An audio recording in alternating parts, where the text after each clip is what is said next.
হিতোপদেশ অধ্যায় ২৬।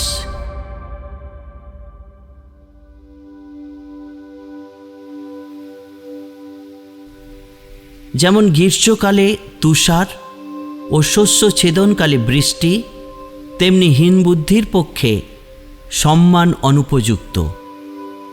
যেমন চটক ভ্রমণ করে, তালচোঁচ উড়িতে থাকে, তেমনি অকারণে দত্ত সাপ নিকটে আইসে না। ঘোড়ার জন্য চাবুক, গাধার জন্য বলগা, আর হীন বুদ্ধিদের পৃষ্ঠের জন্য দণ্ড। হীন বুদ্ধিকে তাহার অজ্ঞানতা অনুসারে উত্তর দিও না, পাছে তুমিও তাহার সদৃশ হও। হীন বুদ্ধিকে তাহার অজ্ঞানতা অনুসারে উত্তর দাও, পাছে সে নিজের দৃষ্টিতে জ্ঞানবান হয়। যে হীন বুদ্ধির হস্তে সমাচার প্রেরণ করে, সে নিজের পাক কাটিয়া ফেলে ও ক্ষতিগ্রস্ত হয়। খঞ্জের চরণ খোঁড়াইয়া চলে, হীন বুদ্ধিদের মুখে নীতি কথা তদ্রূপ। যেমন প্রস্তর রাশির মধ্যে মণির থলি, তেমনি সেই জন যে হীন বুদ্ধিকে সম্মান প্রদান করে। মাতালের হাতে যে কাঁটা উঠে, তাহা যেমন, তেমনি হীন বুদ্ধিদের মুখে নীতি কথা। যেমন ধনুর্ধর সকলকে ক্ষতবিক্ষত করে, তেমনি সেই ব্যক্তি যে হীন বুদ্ধিকে বেতন দেয়, আর যে পথের লোককে বেতন দেয়। যেমন কুকুর আপন বমির প্রতি ফিরে, তেমনি হীন বুদ্ধি নিজ অজ্ঞানতার প্রতি ফিরে। তুমি কি নিজের দৃষ্টিতে জ্ঞানবান লোক দেখিতেছ?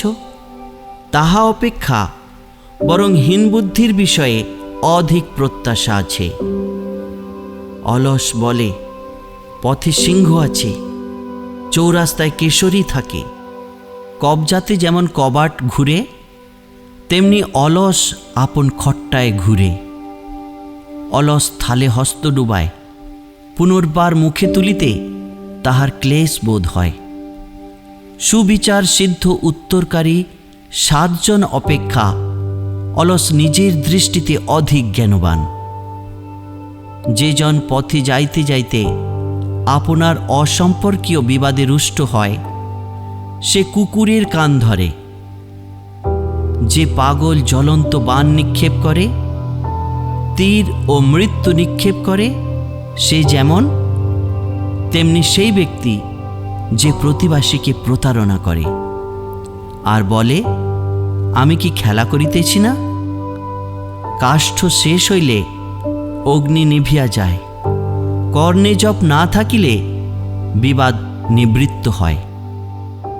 যেমন জ্বলন্ত অঙ্গারের পক্ষে অঙ্গার ও অগ্নির পক্ষে কাষ্ঠ, তেমনি বিবাদানল জ্বালাইবার পক্ষে বিবাদী।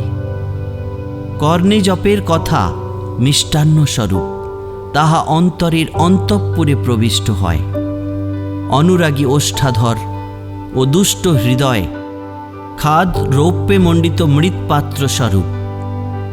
যে দেশ করে, সে ওষ্ঠাধরে ভান করে, কিন্তু মনের মধ্যে ছল রাখে। তাহার রব মধুময় হইলে তাহাকে বিশ্বাস করিও না, কারণ তাহার হৃদয় মধ্যে 7টা ঘৃণারও বস্তু থাকে। যদিও তাহার দেশ কপটতায় আচ্ছন্ন, তাহার দুষ্টামি সমাজে প্রকাশিত হইবে।